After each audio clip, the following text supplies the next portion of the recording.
Hi there, Aries. Welcome to your weekly reading. So without further ado, let's get into your reading. So the first 5 cards deal with your love relationship situation, and the other spread, the other 5 cards. So these are 2 separate spreads. These 5 cards deal more with your general energies, okay?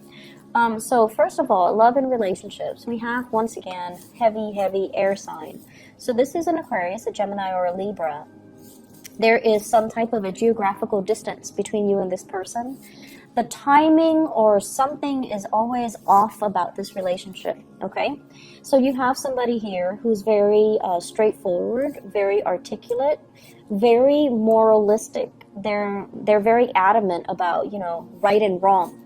They always try to do the right thing. They always fight for the underdog. They're very courageous, very bold, very brave.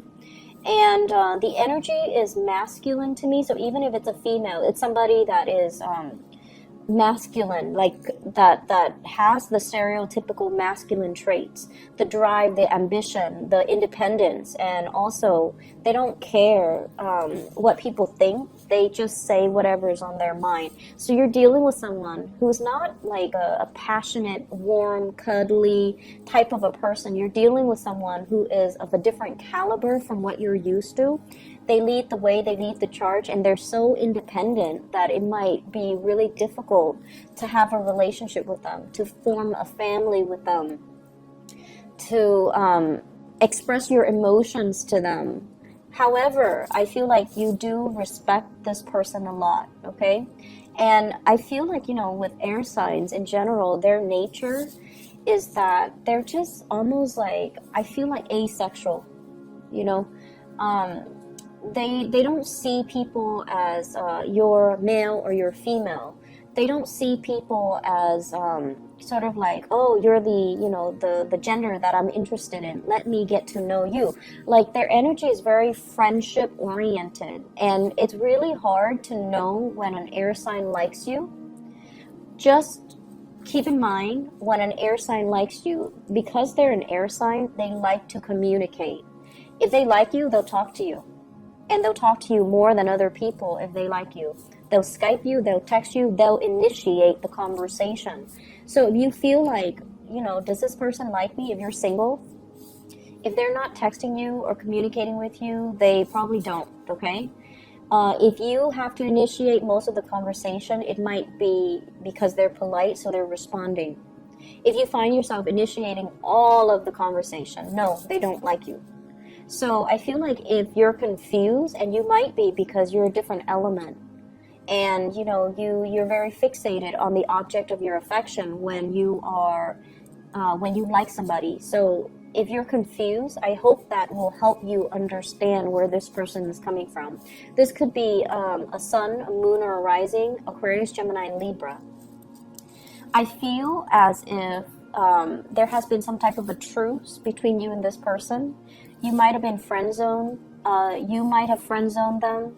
And emotionally, you're just trying to move away from the romantic connection. There could still be friendships. However, I feel like for many of you, you're going back and forth with this person. Does he or she like me, or doesn't he or she like me? So you're just like confused. And with the Wheel of Fortune in the reverse, it's almost like something that the relationship might have started in a very karmic way. This is usually like a career, fated type of a situation. When it's in the reverse, you might have met on the job. You might have worked in the same place. You might have met through family members. Like in some way, it's like it could be a very beautiful start of a relationship. So I feel like there's some unfinished business constantly between you and this air sign that you're not resigning yourself to move away from. I also feel like timing. The Wheel of Fortune is a big card about timing in the reverse. It's like you're ready to settle down. You have the Empress here. And the Empress is like, I know what I want. I want the home, I want the hearth, I want the family, I want children. And the other person is not there yet. They're not the Emperor, right? So they're not there. They're not a perfect match for you just yet. You might want to settle down, and they're still trying to find their career path. They're still trying to, possibly, because they're upright, I don't want to say they're playing the field, they're dating other people. But I feel like timing wise, it's like you're not on the same page when it comes to what you want out of life.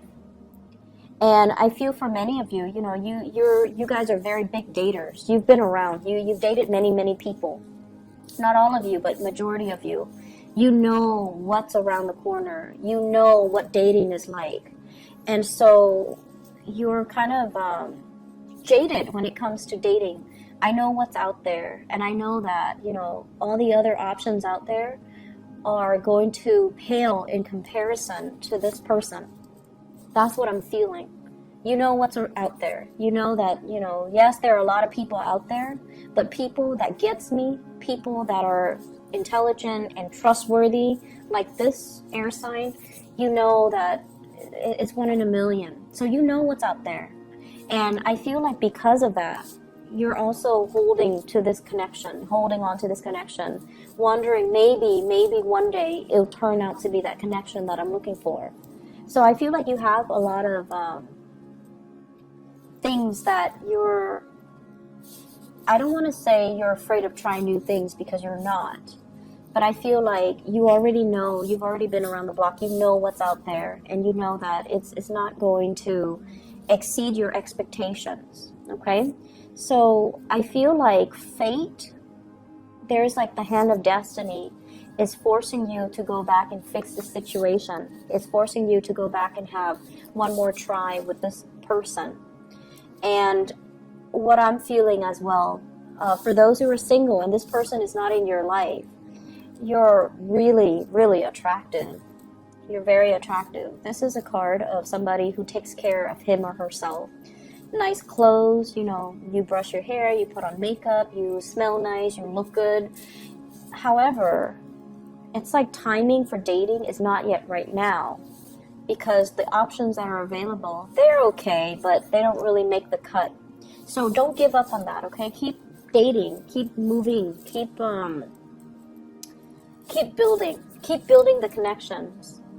And if you've been dating during the Mercury retrograde period, people were not what they seemed, right? So it's just the timing is not right. So don't let that, you know, don't let that dating experience during Mercury retrograde is not really a good time for dating. Don't let that affect your future prospects, okay? So keep at it, keep dating, because you're going to meet your match. And we have here, this card fell out when I was shuffling. You are going to meet your match, but it's telling you, you know, not to give up. So with the Emperor and the Empress, it's a very fated union, okay? And then maybe even this person can one day grow into the man or the woman that you're looking for. But timing is not right now. It doesn't mean it's a permanent, it doesn't mean like it's a permanent wrench in the works. It just means maybe not right now, maybe later, okay? So moving on here to your work and finances and everything else. Also, one last message. Don't let your family interfere with your relationships, okay? Mom, dad, their expectations for you, who you should marry, what marriage should look like, how to raise your kids. If you're in a couple with somebody, child rearing, family practices, and all of that, it's between you and your significant other. So don't let too many people interfere with this process. A lot of fire signs are very family oriented in general, and you do, you know, take what they say into heart. And it might not be completely appropriate when you're trying to work things out with your partner, okay? So let's leave that alone. It's a sensitive topic I'm sensing here. In general, when it comes to, you know, your general reading, when it comes to other aspects of your life, I feel like there's some major changes happening in your work environment. We have here the Death card. This is like moving from one job to the next, or changes, like structural changes, new protocols, new procedures, leaving old ways of doing behind, as well as management changes, people leaving your workplace, and new people coming in, okay? With the death card, it basically brings about new energy. So if the workload has been very unfair or uneven, if there has been shady people in your work environment who are not pulling their weight, who are not really nice and friendly to begin with, I feel like that's being left behind, and there are stern, new, positive changes that are going to be coming into the picture. New people, new leadership in particular, who's going to like whip things into shape and move everybody along and get things moving in a much faster manner. So like management or somebody's going to tell everybody, you know, work faster, be a little bit more productive, which is what you're really good at. So as a fire sign, you're going to really welcome and appreciate the change, okay? On top of that, there's a lot of trepidation from your end about the work.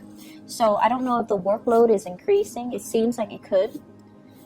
People might have left and leaving you with, you know, their work. But you're going to have like really strong support from management, from higher ups, from people that are overseeing your work. So I don't see it being a problem. Currently, with the Queen of Pentacles, this is a person in your work environment. So a Taurus, a Virgo, or a Capricorn, sun, moon, or rising. This is somebody who's like a little bit more on the selfish end. So they could be a coworker or a supervisor or a boss, somebody that likes to cover their butts, but, you know, might throw somebody under the bus. If they are connected to this Six of Pentacles, not willing to help, not willing to like step in and do their work, or they don't take responsibilities for their work, I feel like it's going to be exposed. Okay, so you have some tough people working from the top down. They're hardworking and they're going to whip the place into shape, while you have these people that are potentially going to be leaving. So I do see a lot of changes happening in your work environment. Mercury retrograde also, that just ended on the 19th. It's a really good time for management to figure out what are people up to, who's underperforming or who's, you know, overperforming. So I feel many of you, if you have been overperforming, you're going to get the recognition and the accolades that are coming to you. And then on the other hand, for those who have been underperforming, performance evaluation, I feel that's coming in, and these people are going to be given their due justice, okay? So I hope the reading has been helpful. I hope that, you know, it's still relevant to what you're dealing with right now. I wish you all the best, Aries. Take care of yourself. Bye-bye.